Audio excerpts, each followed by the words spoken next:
রাধে রাধে মিষ্টি বন্ধুরা, আমরা সকাল সকাল বেরিয়ে পড়ছি দোকান যাওয়ার জন্য। তারপর আমরা যাব কলেজ, আর বান্ধবী কিছু কেনাকাটা করবে এখন।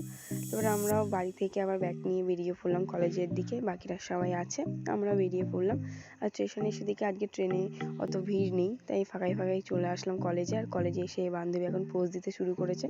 যেখানেই যাবে এদের মডেলগিরি আর শেষ হয় না। তারপরে আমরা আবার ক্যান্টিনে এসে একটু আড্ডা দিচ্ছিলাম, আর এইদিকে ওরা আবার নাচানাচি করছিল। তারপর এই বান্ধবী অনেক বড় জলের বোতল এনেছে আর কি, ও সবাইকে সেটাই দেখাচ্ছে। তারপর আমরা এক্সাম সেন্টারে চলে এসেছি কলেজের ভিতরে।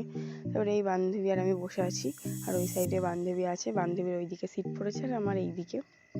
এক্সাম সেন্টার থেকে বেরিয়ে ওরা নাচানাচি শুরু করে দিয়েছে রাস্তায়, তাই আমিও রাস্তায় বসে গেছি এখন, ওদের নাচানাচি দেখছিলাম আর কি। তারপরে আমিও বাড়ি আসার জন্য সাইকেল নিয়ে বেরিয়ে পড়লাম বান্ধবীর বাড়ি থেকে। তো বাড়ি এসে ফ্রেশ হয়ে আবার টিভি দেখতে বসে গেছি।